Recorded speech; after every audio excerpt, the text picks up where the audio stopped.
आज मी तुम्हाला एका अशा स्त्रीबद्दल सांगणार आहे जी कर्तृत्वाने साक्षात आई भवानीचं रौद्र रूप होती, जिच्या शिस्तीने आणि संस्कारांनी एक नव्हे तब्बल 2 छत्रपती घडवले। हो, बरोबर ओळखलं, मी बोलते ते राजमाता जिजाऊ साहेबांबद्दल।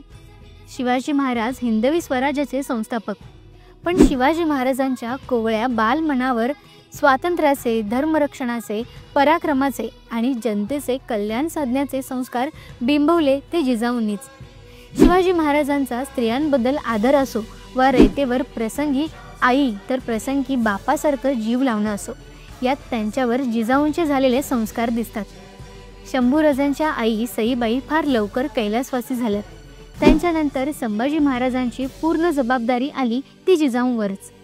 शिवाजी महाराजांपेक्षा शंभूराजांचा पिंड एकदम निराळा होता। शंभूराजे म्हणजे प्रचंड देवी शक्तीचा स्रोत। असा स्रोत जर वेळीस योग्य दिशेला वाहिला नसता तर वाया गेला असता।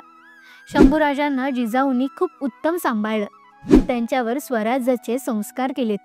आधी रयत मग आपण अशी शिकवण दिली आणि शंभूराजे जिजाऊंच्या संस्कारामुळे एक उत्तम छत्रपती झाले। लेखक शिवाजी सावंतांचं एक सुंदर वाक्य आहे, स्त्रीच्या कुशीतच निर्मिती आणि प्रलय जन्माला येतात।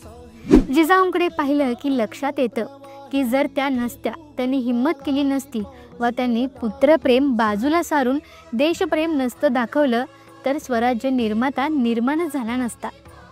स्वराज्य जननी जिजाऊ साहेबांना विनम्र अभिवादन।